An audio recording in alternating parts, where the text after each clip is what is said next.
Huwag dito. Nakikiusap ako, utang na loob, huwag dito. Ganun po ba ang pagtrato sa isang senador? Sinasagot ko po yung tanong, bakit po tayo nagkaganito? Isipin po ninyo, bakit hindi kayo magsimula doon? Meron po bang isa sa mga minority counterparts natin ngayon, Madam President? Meron po bang isa na sumama sa akin nung ako'y nagsasalita na parang si John the Baptist, ako na lang ang isang nagsasalita. Ituloy natin ang investigasyon. Meron po ba silang lakas ng loob na samahan ako? Madam President? Wala po. That's why I'm objecting to the motion. Wag po tayong balat sibuyas. The good lady senator has indicated that she's rising on a matter of personal and collective privilege. We recognize once again Senator Amy Marcos. Thank you very much. Magandang hapon po, Madam President, our Majority Leader, the ladies and gentlemen of the Senate. I rise today on a matter of personal and collective privilege to address a pressing issue of utmost national importance. For far too long, our Filipino people have been left uncertain, confused, deliberately kept in the dark regarding the true intentions behind the continuing and increasingly belligerent efforts to append the new Senate leadership and, worse, to amend the Constitution. The Filipino people deserve clarity. The Filipino people deserve honesty, and above all, the Filipino people deserve at least the truth. Madam President, today I will not rely solely on my own words. I will present before this chamber a short video containing documentation, footage, and statements directly connected to the ongoing efforts toward term extension and charter change. With your permission, therefore, may we now direct the technical team to play the video presentation. Bakit nagpalit ng liderato sa Senado? May I be allowed to humbly move to declare all seats vacant, Mr. President? With 13 affirmative votes, 10 negative votes, and 1 abstention, the positions in all the positions in the Senate is hereby declared vacant. Bakit ito nilusob?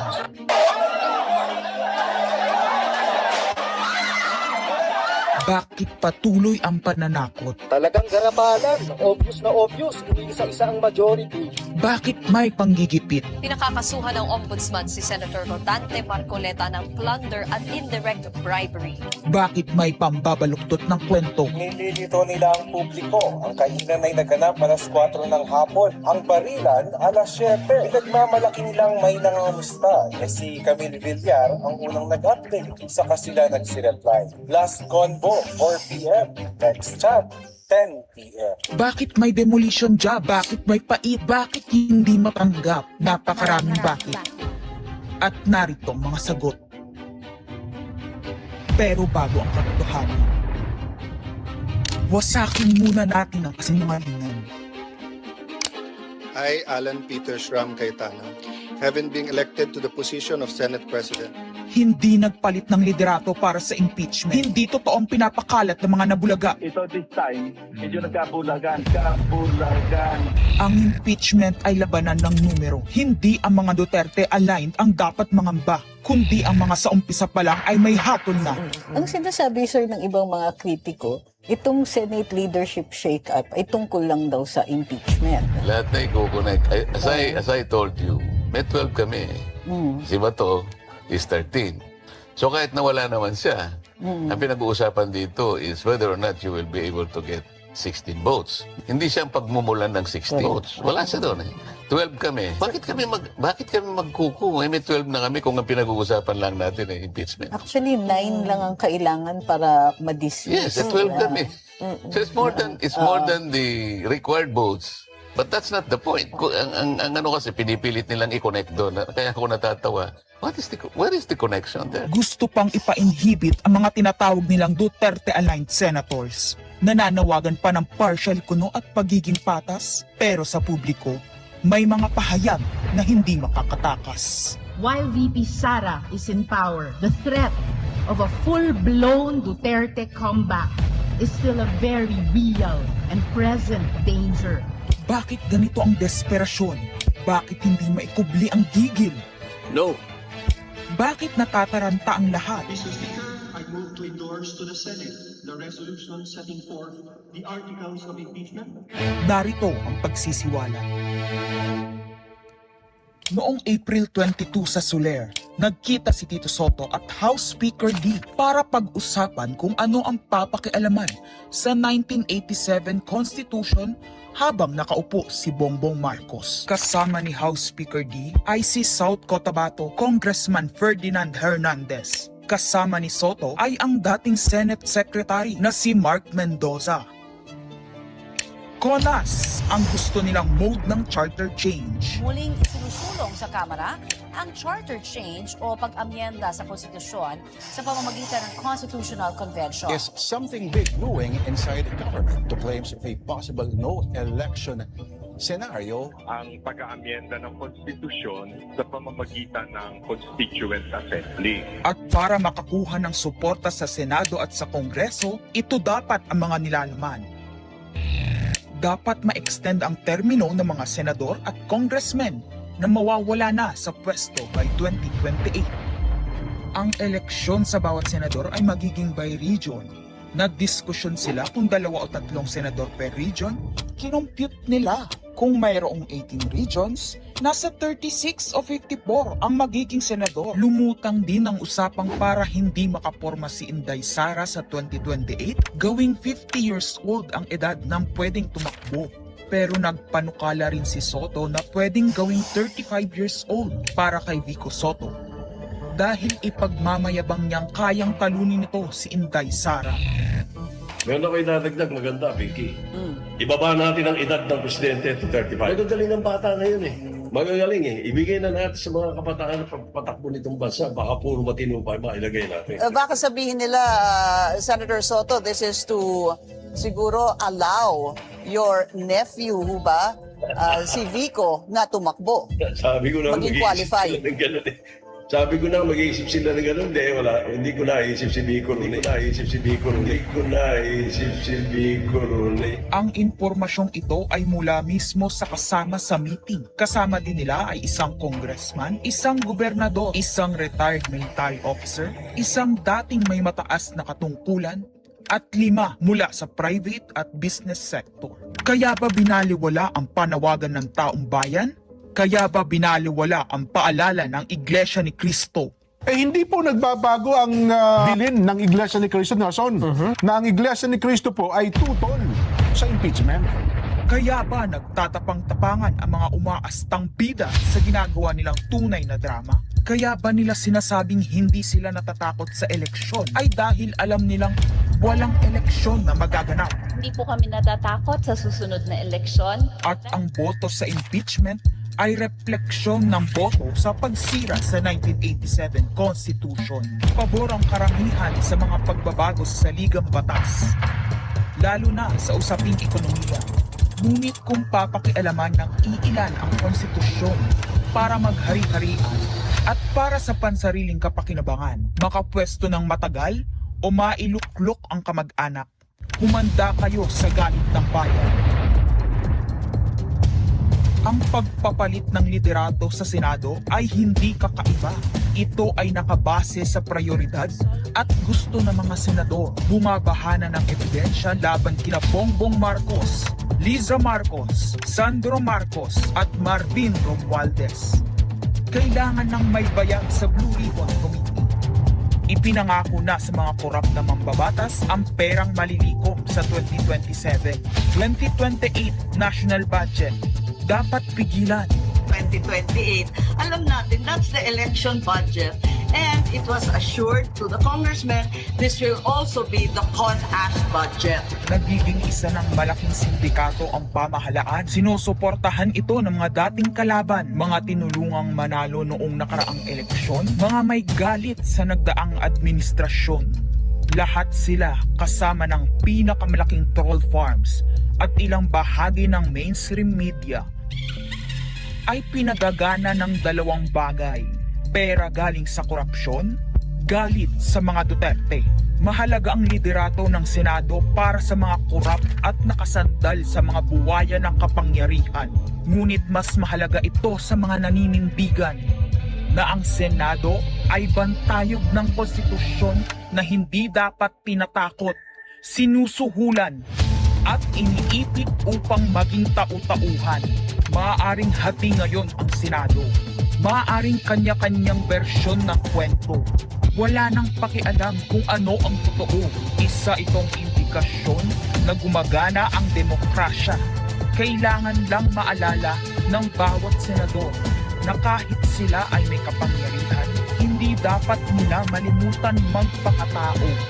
Sa kabila ng lahat ng problema, pinakamababang halaga ng piso sa kasaysayan, mataas na bilihin at gasolina, kawalan ng trabaho, halos wala nang makain, nagpapakamatay na mga magsasaka. Ang inuuna ay politika, impeachment at kung ano-anong propaganda para mabalik ang kontrol sa Senado ng mga nangako na maisakatuparan ang pagpapahaba ng panahon sa kapangyarihan. Kung magde-deny yung mga nandoon sa meeting na yon at pabubulaanan yung aking sinabi, then sasabihin ko kung sino ang nagsiwalat sa amin. Kasi magugulantang ang buong bansa pag siniwalat ko kung sino yung nagsabi sa amin.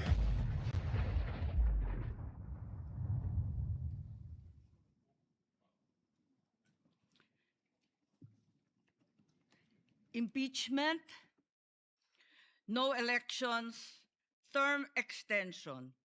Ito ang inaatupag ng ilang mambabatas na nagiging mambubutas ng sikmura ng taong bayan. Inuuna ito kesa gutom, trabaho, kalusugan, kabuhayan. Gusto nilang pahabain ang paghihirap ng Pilipino, gusto ata nilang gumapang ang bayan sa dusa, gaya ng paggapang ng mga buwaya sa kaban ng bayan at konstitusyon. Ginoong Pangulo, Ginang Pangulo, hindi ko inaakalang aabot sa punto ng buhay ko na ako, isang Marcos, magtatanggol ng 1987 Constitution, isang saligang batas na isinulat laban sa aming pamilya. Pero sa huling pagbisita ko sa libingan ng mga bayani sa puntod ng aking ama, pinaalala ako ng mga katagang nakasulat sa kanyang himlayan, Pilipino. At bilang Pilipino, bilang isang lingkod bayan, bilang isang kaisa-isang anak ni Ferdinand Marcos na may lakas ng loob na tumindig para sa ating bansa, dapat protektahan natin ang saligang batas ng Pilipinas. Nitong mga nakaraang linggo, hindi lang ako basta Pilipino, hindi lang ako basta senador. Naging reporter pa at vlogger dahil walang mag-cover sa totoong nangyayari. Pero napakaraming nagko-cover up sa mga korap na politiko. Kung meron nakakaalam sa galit ng bayan pagdating sa pagpapahaba ng poder sa kapangyarihan, nasa unahan na ako ng listahan. Hindi ako makakapayag na walang maisabuhay sa mga aral ng kasaysayan.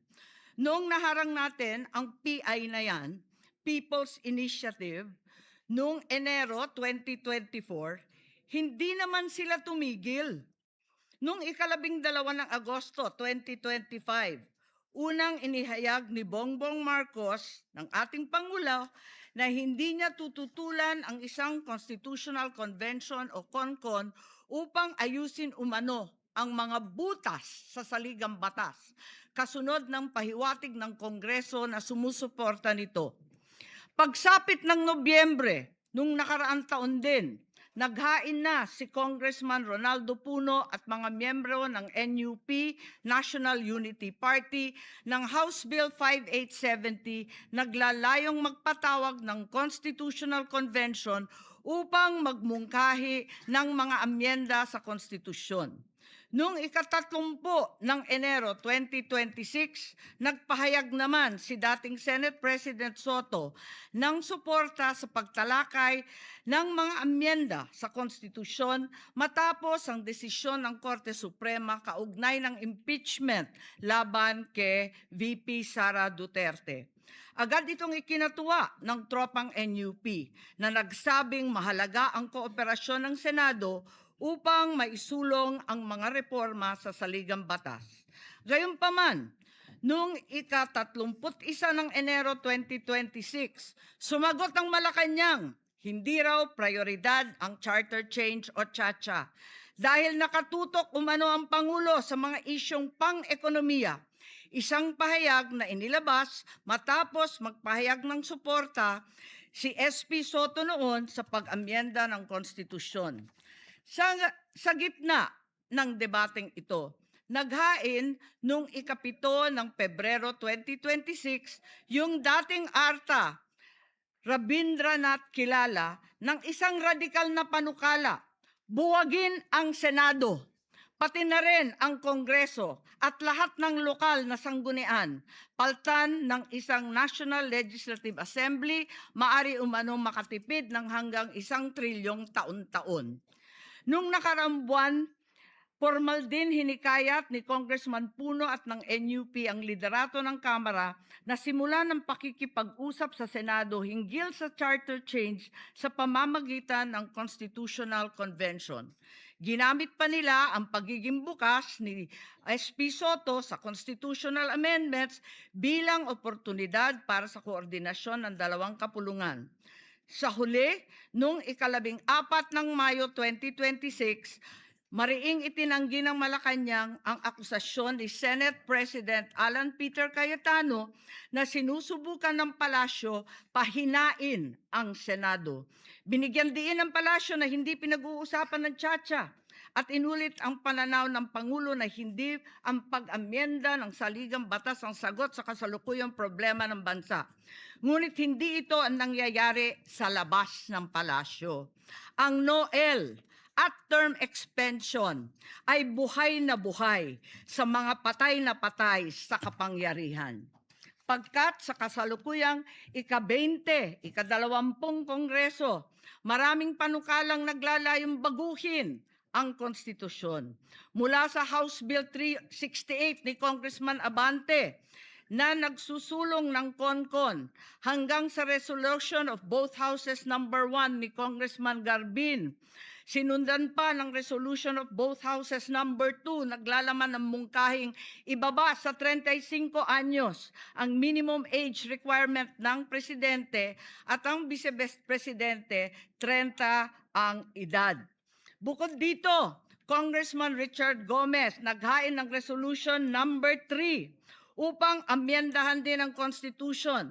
Meron pang resolution number 4, nagmumungkahi gawing 3 taon na lamang, 3 magkakasunod na termino ang panunungkulan ng mga senador.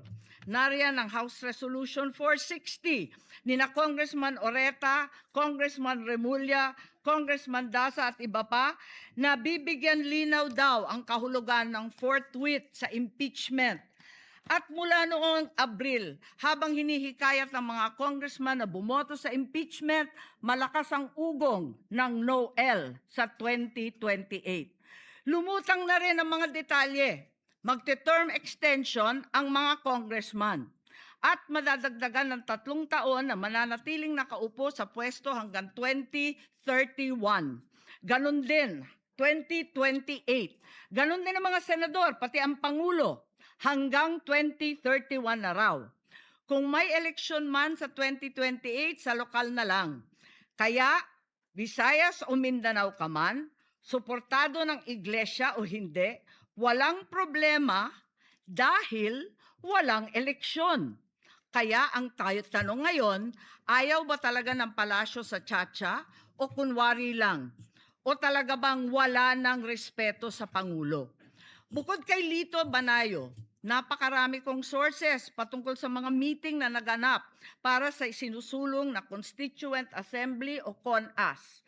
Mga kalipunan ng mga politikong hindi nananalo sa mga matataas na posisyon, inaambisyon nila. Kung hindi kayang manalo sa boto, baguhin na lang ang konstitusyon.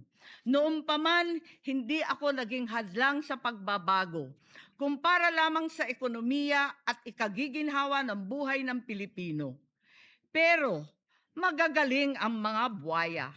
Tahimik na gumagapang upang malamon pati ang konstitusyon.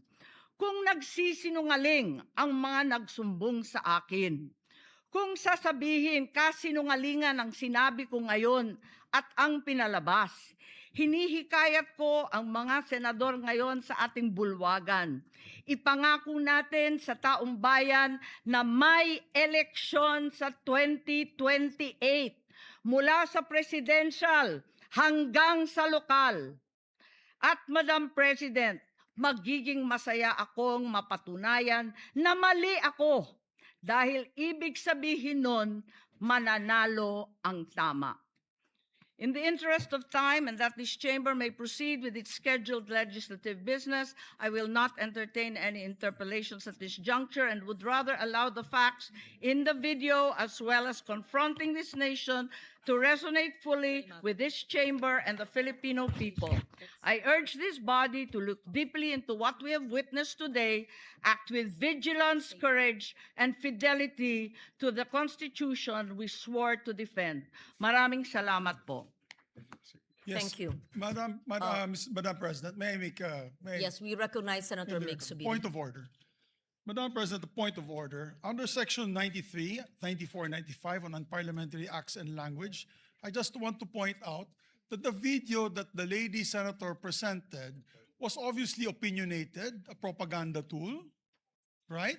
It's should be stricken off the record, Madam President. And it's unparliamentary. We've seen videos presenting evidence on issues that are taken up on the floor. Senator Tulfo always comes out with videos showing people being mauled, people being abused for the information of this body to act on that particular issue. But to come up with an opinionated piece like that, ganong klaseng video na propaganda, na sowing intrigue. Kasi ako, Madam President, hindi naman ako sang-ayon sa people's charter change. I was the first one in this institution who fought that kind of move with the PI, and all of us together, kaming lahat, for the first time in the history of the Senate, 24 senators tumayo dyan at pinasapu natin yung Contra People's Initiative, na fake People's Initiative, na talagang kinall out natin yung lahat ng grupo ng tumutulak nun, from the Speaker and even Malacanang, kinalaban natin. Kaya wala kaming kinalaman dyan. Bakit sinama kami dyan sa propaganda na yan? Na dahil kami, Duwag 11? Ano ba yan? Bulaga 11? At grade 13? That should not be shown here. Because what will stop us now, Madam President, for that lady senator, that we come up also with a propaganda video here, papalabas din namin, yung mga sala nila. Oo, kung ano-ano, hindi naman kami ganyan. No? To gain traction, to gain views and publicity, will destroy our fellow colleagues here. Walang ganyanan. Ako, hindi ako nagagalit. Kilala niyo ako. Ako pinaka-amiable dito. Mahal ko kayong lahat. Pero hindi tama yung pangyayaring iyon. Hindi ba? Kung galit po kayo, magsalita po siya dyan, magalit siya sa gobyerno niya. Magalit siya sa kapatid niya. Burahin niya kapatid niya. Pero wag naman niya idamay yung mga tao na walang kinalaman dyan. Katulad niya, never ako kinausap ni Senate President Soto. Never ako kinausap ng mga kasamahan ko dito about charter change. Kasi alam din nila, tutol ako. Tinanong ko din sila, wala silang kausap, wala silang kinalaman, wala silang alam sa charter change. This whole group is just nodding, shaking their heads. There is no such thing. Inday-badiday na ba tayo dito sa Senado? Kaya nga sinasabi, we're a circus. I apologize to those who are watching. They think we're a circus. We are a circus because this type of language that we are pushing in this August chamber, it's unparliamentary, Madam President. It is unparliamentary. And I'll tell you now, these people here, ladies and gentlemen, in this body are not in favor of any amendments to the Constitution. We just want to bring back the integrity of this same chamber. Cannot we discuss that as a group, as a body, that we fight for our integrity, for the good name to be brought back, for people like Jokno, people like Tanyada, people like Aquino, people like Salonga, even Frank Drilon, people like Miriam Defensor Santiago, Joker Arroyo, who stood here for what was the best times of our institution. Have we forgotten that and we've made it already like a circus? Madam Chair, I do not agree. Because I'm not Macamarcos. I'm not, so when you come up with a propaganda tool like that, hitting all of us, it makes us look that we are, nasa panig po kami ng mali at nasa panig po kami ng mga demonyo. Diba? May panindigan po kami lahat dito, Madam President. So therefore, you can see my passion on this. I move to strike the horrible propaganda video off the records of this great institution, Madam President.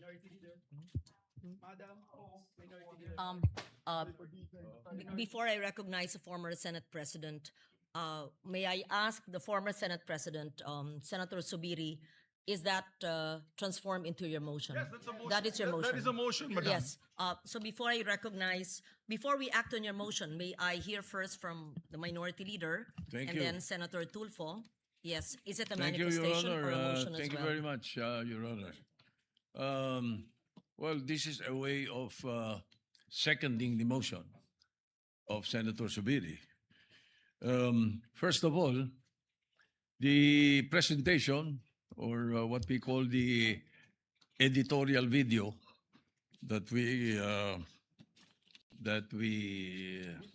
witnessed, yes. I would like to take exception of my being mentioned there. Parang lumalabas na parang lahat ng narinig nila or nakipag-meeting sa akin ang speaker o kung sino pa, parang pumayag ako. Sana tinanong nila yung source nila, pumayag ba ako? Yung mga binabanggit na idea, I did not even mention it to any member of the Senate. Tungkol doon sa mga ideas of, let's say, a regional Senate and all that. Itong mga idea ng mga tao to eh. Di ba? Kung nakikinig ka, narinig mo yung idea, ikaw ba'y sumang-ayon na? Dahil narinig mo? For example, in my case, I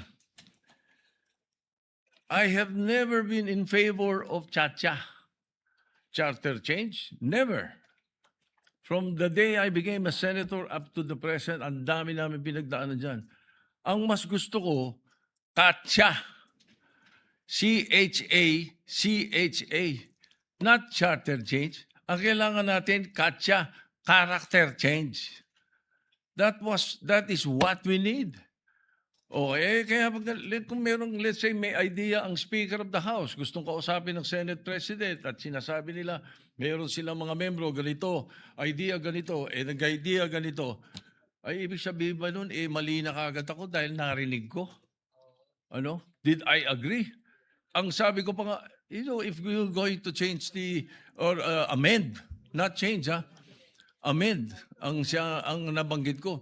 If you're going to amend the Constitution, baka ako pumayag sa isang bagay lang, sabi ko. At yun kumbaga sa in jest ko pa sinabi. Sabi ko, ibaba natin ang edad. Bakit sa Amerika, 35 years old ng presidente? Ang senator, 30.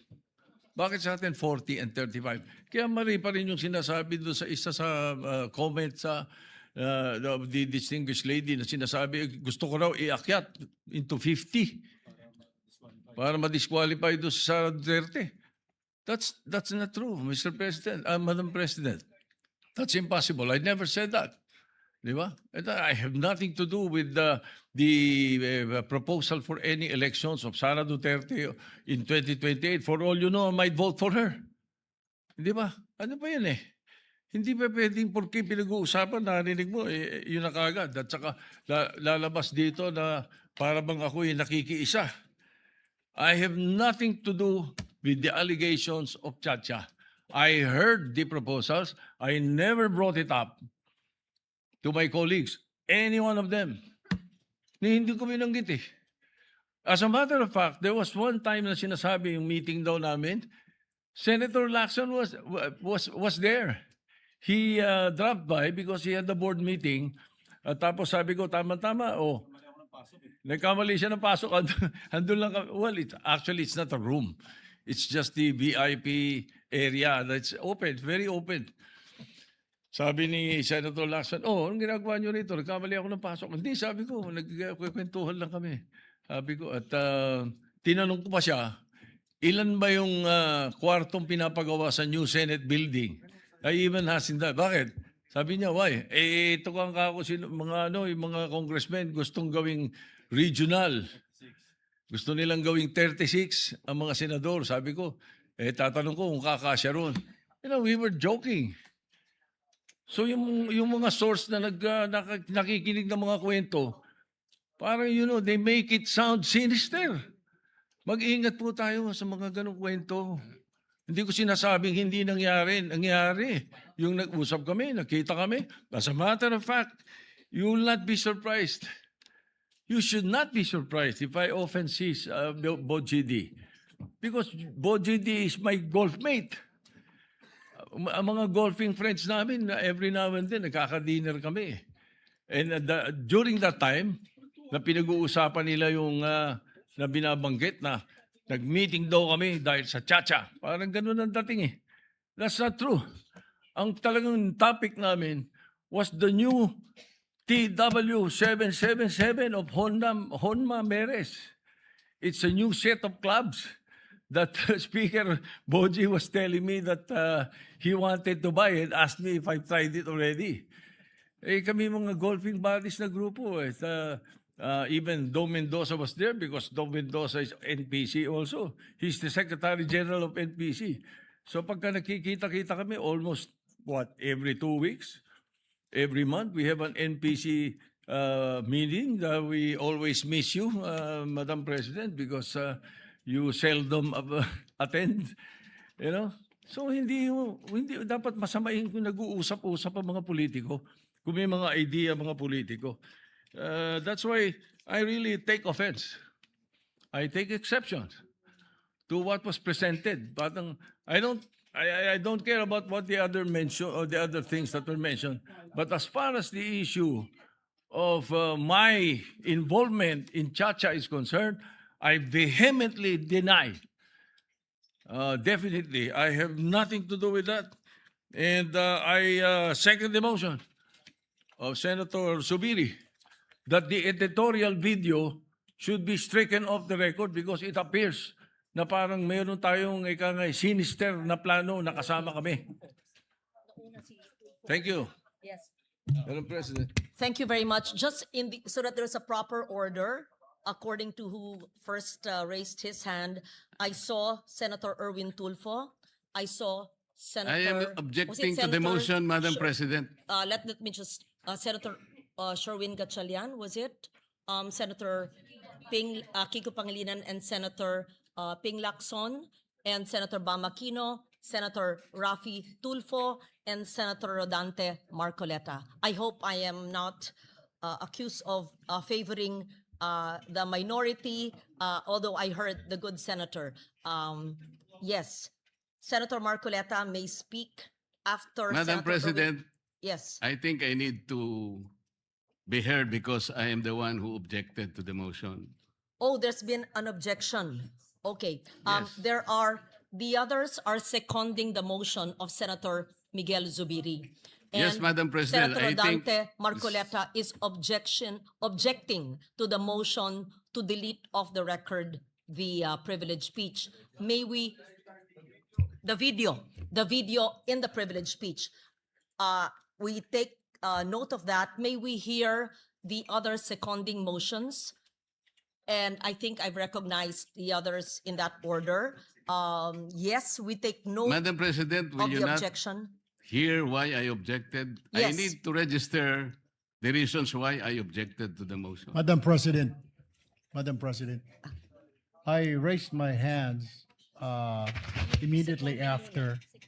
So I guess siguro May I? before hearing the objection of the good gentleman That is what the from chair Pampanga. will, actually, that is what the presiding officer will actually say, that we will listen in the order that I mentioned, the seconding motions, and we will likewise listen to the objection so noted by Senator Marcoleta and all the reasons pertaining to the objection, and we will vote on the measure because there is an objection.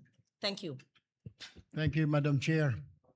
Madam Chair, I second the motion to strike that of our records that video presentation presented earlier, Madam President, because, Madam President, all senators of this chamber, be it the majority, be it the minority, we need respect, or we deserve respect, Madam Chair.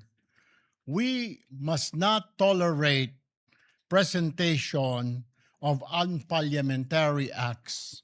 Yung tayo, yung ating institusyon, Madam Chair, isisirain doon po sa video presentation. Nasisira po yung ating ika institusyon. And what we're trying to do, Madam Chair or Madam President, instead of trying to regain yung credibility of this Senate, ano na lamang po at babanatan po natin mismo ang ating institusyon. Wala pong iniwan yun, Madam President, na sisirain po natin ang sarili nating tahanan. Mabuti po sana kung facts-based po yung mga iprinisit na kanina. Haka-haka lamang po. Akala ko nga po, fake news yung pinapanood ko, which I believe is fake news, which I believe is just an opinion, an idea of one person or one group, Madam President. I think, so I therefore seconded the motion that that video recording be stricken off the records of the Senate. Thank you, Madam President. Take note of that. Next is Senator Kiko Pangilinan. We recognize. Thank you, Mr. President. I likewise support the and second the motion to strike off the record the video, Mr. President. Clearly, disinformation has no place in this chamber, Mr. President. Sowing of intrigues has no place in this plenary hall, Mr. President. Fake news has no place in this plenary hall, Mr. President. And I say this by presenting the facts, Mr. President. This representation was chairman of the Constitutional Amendments Committee from August 12 until May 11. And the records will speak for itself. Sabi nga nila, we should seek the truth from the facts and not from disinformation video propaganda. What are the facts? From August 12 until May 11, Mr. President, the Committee on Constitutional Amendments never held hearings on constitutional change. That in itself is proof, Mr. President, that this haka-haka, this conspiracy to commit or to amend the Constitution for whatever reason, self-serving, term extension, NOEL, etc. These are lies, Mr. President. At least in this plenary hall and in this chamber, the Senate did not entertain charter change under my watch as chairman of the Committee on Constitutional Amendments. For the record, Mr. President, and I support the striking of the record, that it be stricken off the record, Mr. President. Thank you. We take note of that, Senator Pangilinan. Just for the record, so that it is clear on, that's Rule 34, Section 93. Acts and language which offend the senator or any public institution shall be deemed unparliamentary. And Section 94, no senator under any circumstances shall use offensive or improper language against another senator or against any public institution, just for the record. We recognize then Senator Sherwin Gatchalian. Thank you, Madam President. Madam President, for the record, never ho namin na pag-usapan po ang charter change. CONAS, CONCON, People's Initiative, never po lumabas yung pangalan ng charter change sa aming pag-uusap. Nag-uusap po kami tungkol ho kung paano ho natin maiayos ang mga problema ho ng ating bansa.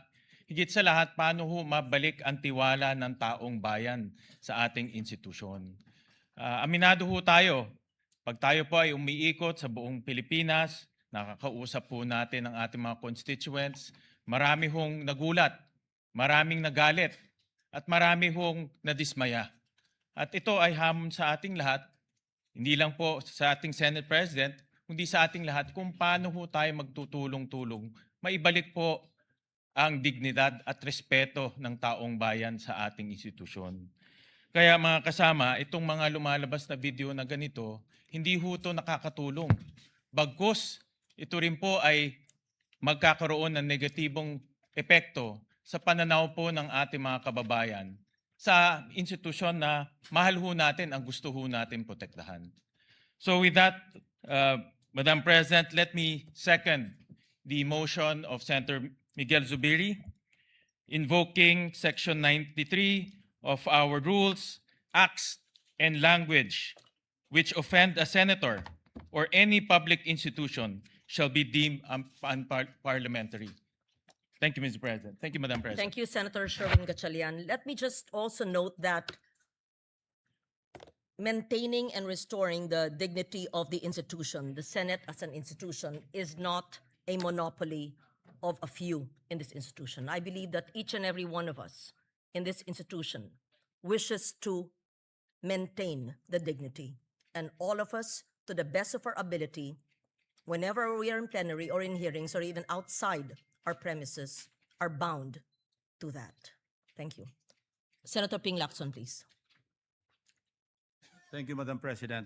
My name was mentioned by the distinguished minority leader, and I confirm that I witnessed a portion of their conversation. I think present during that discussion, of course, the minority leader, Speaker Boji D, the Deputy Speaker, I think Hernandez, and the former Secretary of the Senate, Dong Mendoza. Nagkamali po ako ng paso kasi I was about to attend a board meeting in the same area, and nakita ako nung tao ni Senator Soto. So napasok ako, sabi ko, "Ops, mali pala. Ano bang ginagawa niyo rito?" So, ang unang tanong sa akin, tama-tama kasi pag-uusapan namin na kung sakali magkaroon ng charter change, baka pwedeng request ng Speaker of the House kung pwedeng increase yung number of senators to 36 from 24. Ang naging role ko naman doon, kasi tama-tama, ilan ba yung kwarto doon sa Senate building? Sabi ko, 65, kasi yun ang request ni Senator Pimentel at that time. He was also thinking of increasing the number of senators. So, 36 lang kailangan. So, after that, and I confirm na probably ako yung sinasabi ni Lito Banayo na source, because immediately or the following Thursday, we used to have this Thursday eating club attended by Lito Banayo, Gringo Honasan, and several other personalities. Some former senators, former congressmen, incumbent congressmen, sometimes Governor Rudito Albano would be there, ex-Congressman Suplico, and several others. So ako naman, walang out of, wala naman seryoso sa pag-usapan. So I shared, sabi ko, kanina nga pala nung Monday or Tuesday, sabi ko na napapag-usapan na i-increase yung number of senators. So parang kwentuhan lang yon. Kung seryoso yon, hindi ko ikukwento kasi sensitive kung seryoso. And I also confirm the manifestations of several of my colleagues in the minority na never naming napag-usapan yan in as many caucuses that we held or we had in different places. Ang pinag-uusapan po lang namin, Madam President, kung paano natin isasalba yung integridad, yung dignidad, yung reputasyon ng Senado. Wala po kami ibang pag-uusapan na kaya kami magpaplano na mag-take over sa Senate leadership para sa CONAS. Never. I confirm their earlier statements, Madam President. So, kanina nabanggit ni Minority Leader Tito Soto na ang unang press statement ng ating distinguished Senator from Ilocos Norte kaya raw babaguhin yung age, yung of qualification. Itataas daw from 40 to 50 para ma-disqualify si VP Sara kasi hindi pa siya mag-50 in 2028. Baligtad po ngayon ang sinasabi. At baligtad doon sa katotohanan, dalang narinig ko usapan nila, ibababa yung age ng mga senador, hindi po si presidente. Mga senatorial candidates, ibababa from 40 to 35. Nagbiro pa nga ako, ng presidente, I mean, nagbiro pa nga ako, sabi ko, partner, para ba kay Vico Soto yan? Nagbiro pa, in jest, of course, Mr. President. O, Madam President. Yun po yung takbo ng usapan. So, paano nabuo yung istorya? Nakatakot-takot pa yung mga video. Wala pong katotohanan. Kaya nung na-interview po ako ng media, sabi ko, outright lies, flat lies. Kasi hindi po totoo na napag-usapan doon na itaas yung edad, yung qualifying age, pagtapo ng presidente sa vice presidente from 40 to 50 para ma-disqualify. Nothing could be farther from the truth, Madam President. So with that, I support the motion of the former Senate President, former Majority Leader Mig Zubiri, na to strike off the record yung mga portions na offensive sa mga kapwa natin senador, Mr. Yeah, minus the whole video. I support that motion, Madam President. Thank you, Senator Lacson. We recognize Senator Bamakino, was it? Then Senator Tulfo, Rafi, and Senator Risa raised her hand. Just for the information of Senator Marcoleta, it's not that I'm delaying the reasons for your objection, sir.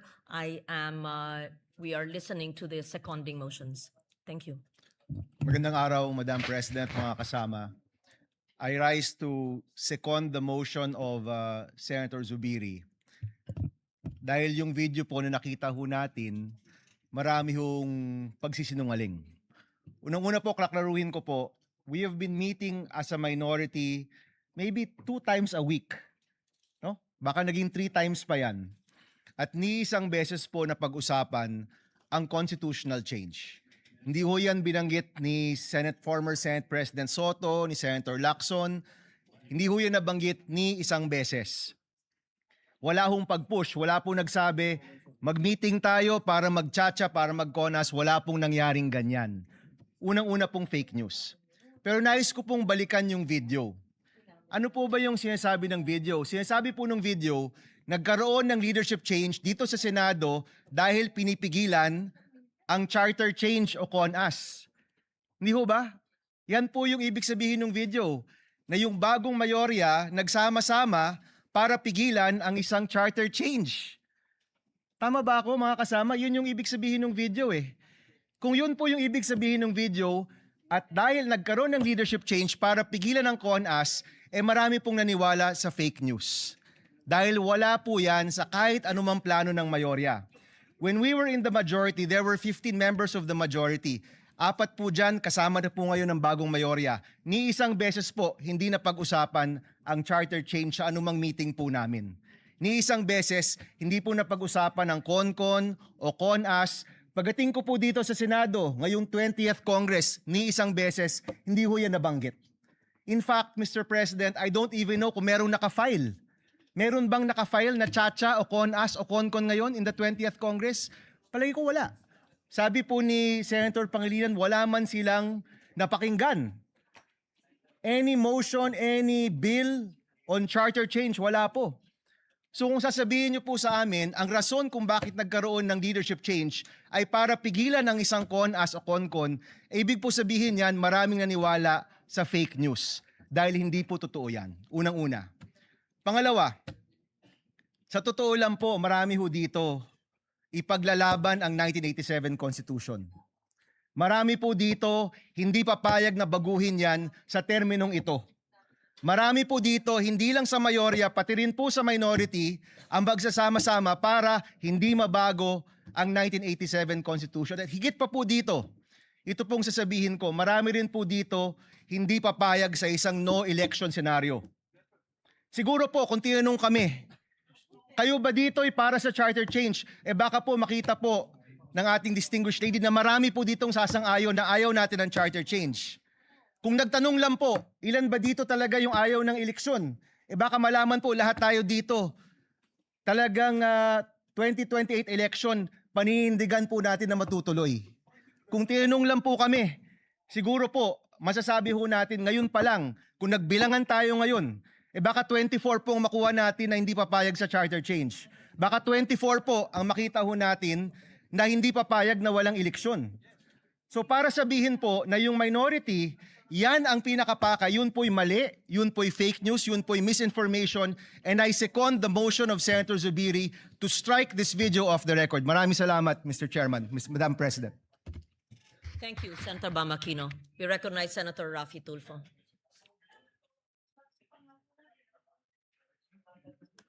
Madam President, I support the motion of Senator Mig Zubiri to strike sa record yung video presentation ni Senator Amy Marcos. I've been in public service broadcasting sa media for almost 30 years now. First time na ako nakita ng How Shao presentation kanina. But before that, let me tell you this. Sana wag natin gamitin yung plenary para sa mga conspiracy theories natin. Sana maging totoo lang tayo. Again, babalikan natin yung sinasabi ko, experience ko sa media. 30 years na po ako sa media. Kapag ako po or anybody from the media, professional, legit, hindi yung house show, pag nag-expose, gumawa ng expose, binabakapan yan ng video related doon sa expose, hindi yung gawa-gawa, hindi yung katang-isip, hindi yung opinion. Pag naglabas ng expose ang isang tao, especially dito sa bulwagang ito, dapat related doon sa sinasabi noong senador. Just like what Senator Zubiri said, nakita niyo naman po, Madam President, every time na ako'y gagawa ng expose, every time na ako'y gagawa dito ng privilege speech, at yung privilege speech ko, binabakapan ko po ng mga sumbong, actual na mga sumbong na mga taong lumalapit sa aking programa at dinadala ko rito para mabigyan ng solusyon ang problemang inilalapit sa akin at hindi po yung opinion lamang. Ganun po dapat tayo rito. Now, ilang beses na po tayo nagpalit ng liderato dito sa Senado. Every time nagkaroon ng palitan, ngayon lang po ako nakita na nagkakaroon ng kaguluhan. Why? What's wrong? Dapat hindi na po. Let's move on. Kasi nasasayang po yung oras natin dito, puro na lang bangayan. The people have spoken. Sinasabi nila, enough is enough. We've been like a circus for the past few days. Pinagtatawanan po tayo. I was out there last night. Pag naglalakad ako, kinakausap ko ng mga tao, ano nangyari sa Senado? Ano bang nangyari sa inyo? What's going on? Nakakaya na po. Ang panawagan ko, magtrabaho na lang po tayo. Itigil na po natin to mga kung ano ng mga nasa katang-isip natin.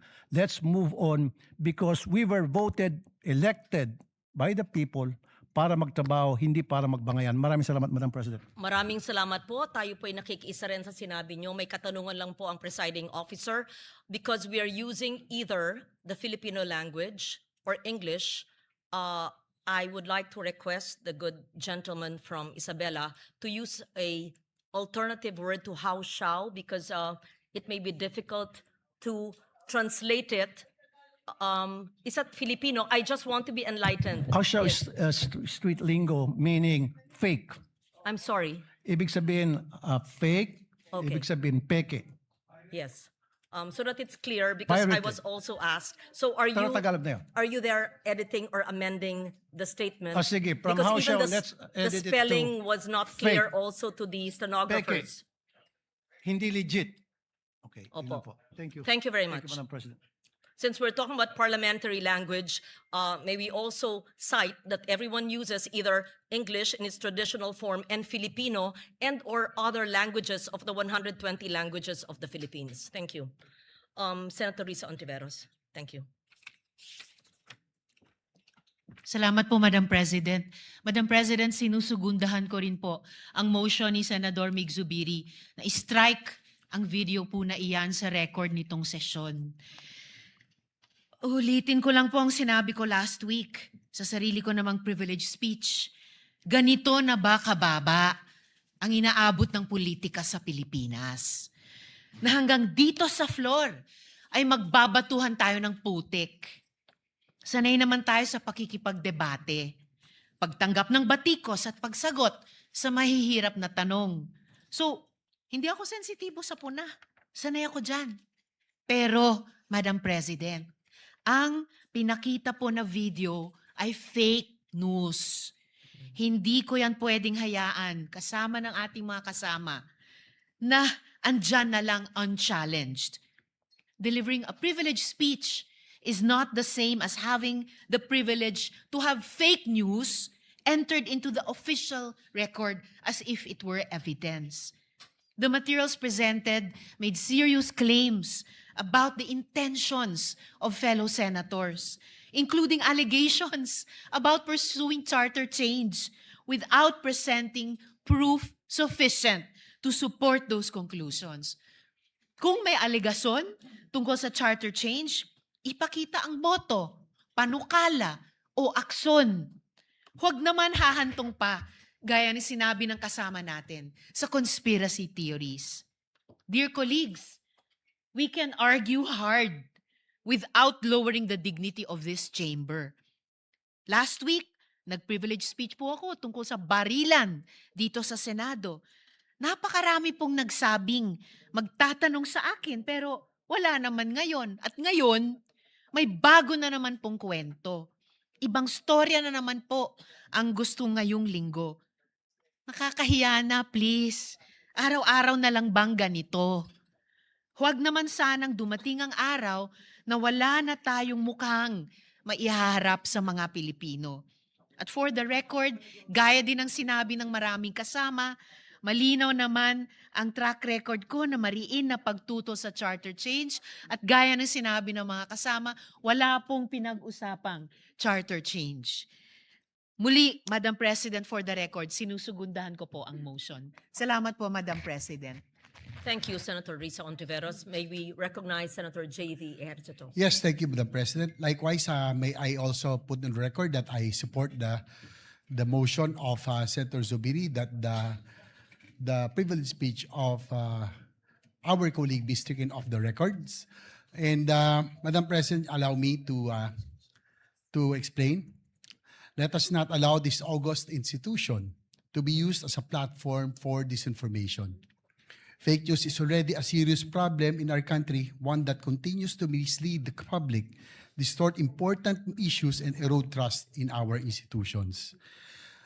Sinisigundahan ko rin ang mga pahayag ng aking pong kasamahan kanina. Yung pong Constitutional Assembly, Charter Change or People's Initiative, kailanman hindi namin napag-usapan o kailanman hindi napag-usapan ng lahat dito sa Senado. At siguro kung magbabalik na ho tayo, Madam President, naalala ko po, siguro first time in history that 24 senators came up that rostrum declaring that we are all in unison against People's Initiative, against Charter Change, and against any Constitutional Assembly. So hindi pa ho natin kailanman pinag-uusapan yan kailanman. Precisely, Madam President, we are policymakers. We carry a greater responsibility to uphold the truth and set a higher standard in our public discourse. Madam President, sa akin po, sa akin na lang po, personally, I feel sad about what is happening to our institution lately. And I guess all of us has that duty on what we have to do to bring back that trust, that dignity this institution has always been remembered. Ibalik natin dapat ang tiwala ng taong bayan sa Senado, hindi dapat dagdagan na ito po ay malugmok pa. Ibalik ang tiwala sa Senado. Maraming salamat po, Madam President. Thank you. I believe that all the members of the minority have signified their feelings about and thoughts about the privileged speech of Senator Marcos. There has been an objection by Senator Dante Marcoleta. May we hear the reasons for the objection? Madam President, before I start, I would like to I'd like to be sure if our colleague Senator Lito Lapid will also stand to second the motion. Oh, I mentioned that all the members of the minority, I failed to mention Senator Lito Lapid. I am sure that the good senator from Pampanga would like to associate himself with the motion of Senator Zubiri. Okay.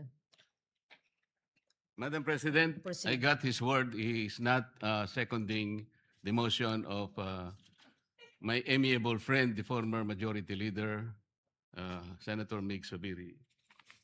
Madam President, the motion was premised on Section 93 of the Senate Rules. May I read this again, Madam President?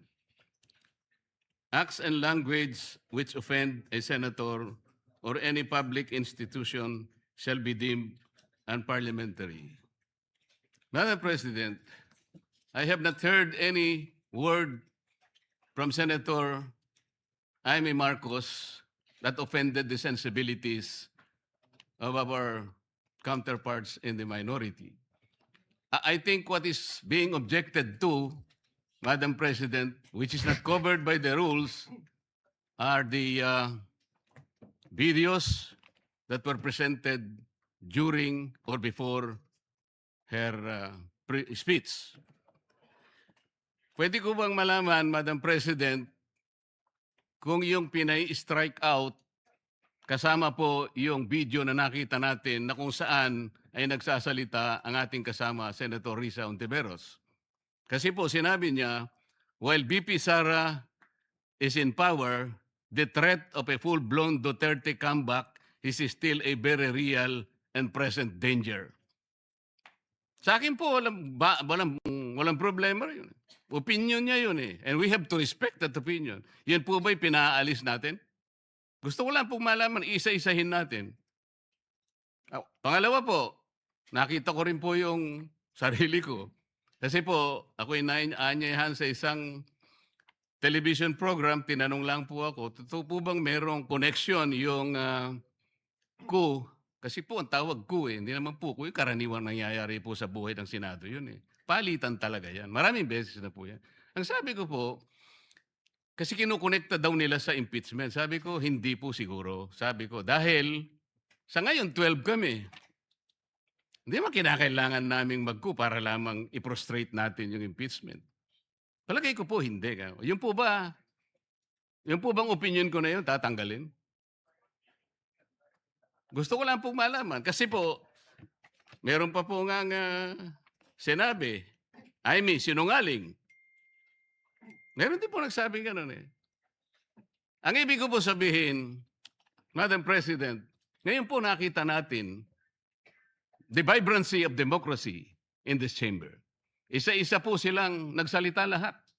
Nabigyan ng pagkakataong ipaliwanag ang kanilang panig. Hindi po ba maganda ngayon na nakita ng taong bayan, nagamit nga lang po yung kanyang presentation. Pero naging daan para mapakinggan ng buong mamamayan. At sila na po ang final arbiter, Madam President. Ako nga po eh. Ako nga po. Kailan lang nag-privilege speech ang isa sa atin dito. Habang nagsasalita siya, pinadaan niya ang isang slide na merong isang papel, na merong takip, at pagkatapos merong nakasulat, care of Congressman Marcoleta, 500. Isang kapirasong papel na tinakpan. Nung hindi pinatos ng media, kinabukasan, nagpa-interview siya, hindi minsan, 2 beses, para lamang ipangalandakan ang importansya ng papel na may takip at merong nakasulat, care of Kong Marcoleta, 500. Nagsalita po siya sa media 2 beses. At paiimbestiga raw ako sa ombudsman. Dahil po ba sa media nangyari yon at hindi dito? May diferensya po ba? Wala. Walang diferensya yun. Pareho lang yun. Napakasensitibo natin sa ibang banda. Pero hindi natin nakikita ang ginagawa natin. On the other hand.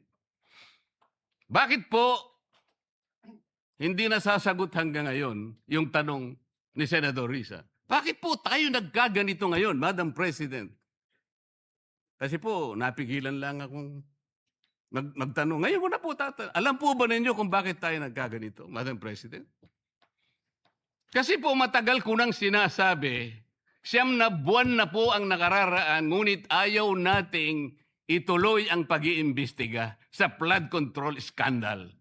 Isang pinakamalaking nakawan sa ating bansa. Parang ninakawan ng isang pamilya sa tanghaling tapat at ang mga magnanakaw ay hindi nakamaskara. Nakakurbata lahat. Nakabarong Tagalog. Paano hindi masisira ang kumpiyansa ng mamamayan kapag tinalikuran natin ang ganong pananagutan? Ano pong sinabi pa sa akin? Imbes na sagutin nila yung privilege speech ko noon, nasa pamimilit ko na, eto pong tungkulin natin eh.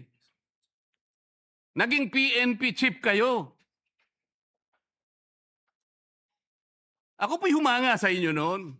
Hindi ko na ikukwento ang lahat ng ito. Bakit ngayon? Bakit hindi natin gawin lahat yon? Alang-alang sa interes ng bayan. Kaya po tayo sumadsad ngayon dahil yung pananagutan na yun, pinipilit po nating pigilin. Ang dami po nating pinagtatakpan.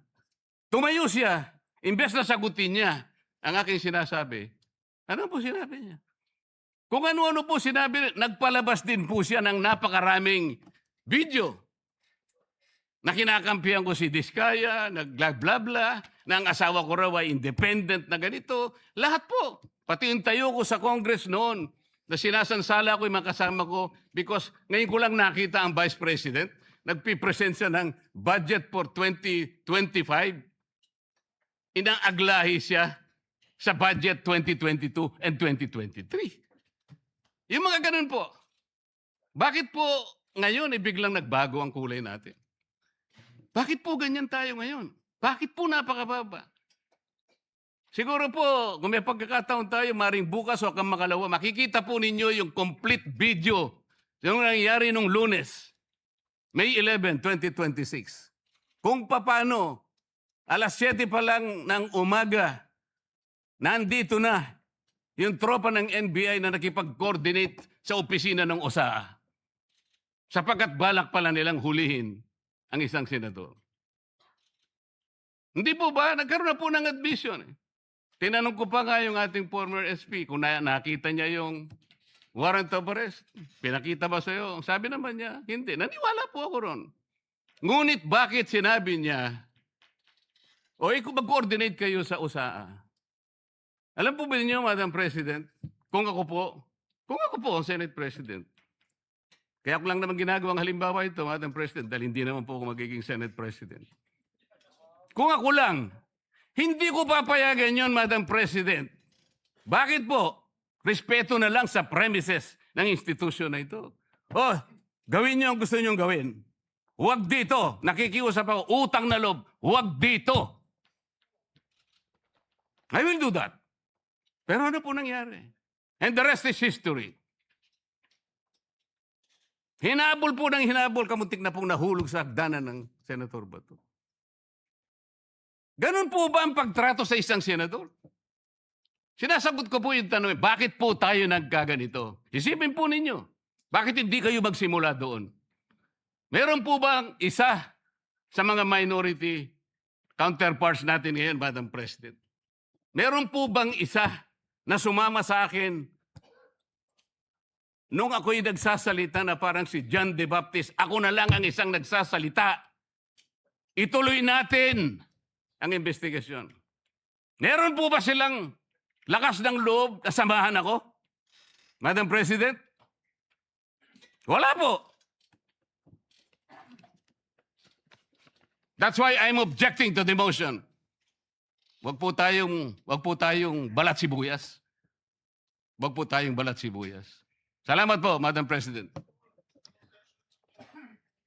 Yes, thank you very much. That is noted, Senator Rodante Marcoleta.